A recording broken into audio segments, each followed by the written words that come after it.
A number of years ago, when my dad was still living in the apartment, he was able to obtain hearing aids.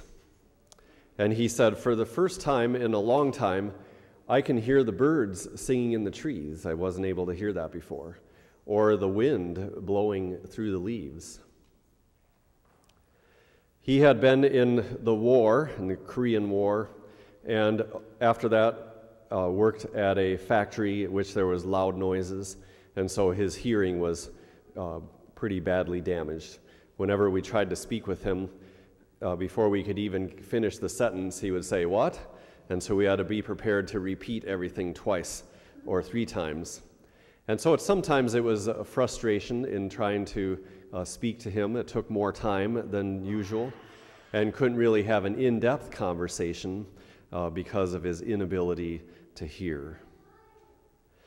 This may give some insight into God, who is trying to speak to us in our hearts, and we can't always hear his voice very well. There may be times where we say, "What?" to God, and we didn't hear him very clearly. Jesus in this gospel heals the man who is deaf. He restores him, and the people say he has done all things well. And this is an echo of the line of God in creation when he looked at all he had made and said, "It is very good." Creation was a good and beautiful in God's eyes, but it has been marred through sin. There's wounds that have entered in, but now is restored by Jesus. Our hearing can be damaged by being exposed to loud noises. In the same way, our spiritual hearing, our ability to hear God's voice, can be damaged by lies, by woundedness that we experience in our own lives. Traditional spiritual theology says there is a need for discernment of spirits.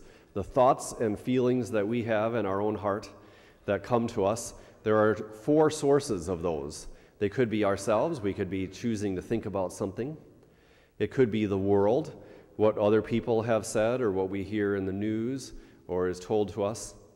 It could be from the evil one, who is known as the father of lies. So for example, a temptation that comes to mind, it's not from God, it's from the evil one. And then the 4th one could be God himself speaking to us. So in discernment, we want to recognize, is this God who is saying this to me? And then I want to receive it and expand upon it.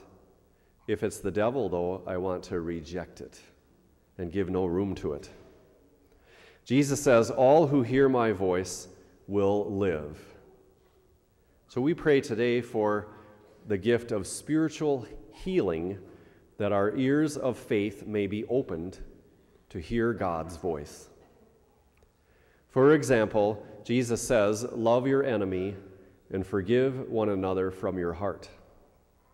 But we may have the louder voice of, "Think of what that person did to me. I can't get over that.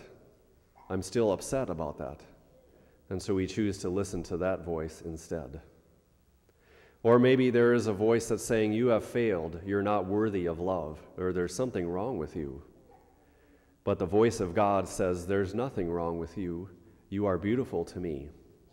As in the Song of Songs, he says, "Let me see you, let me hear your voice, for your voice is sweet and you are lovely."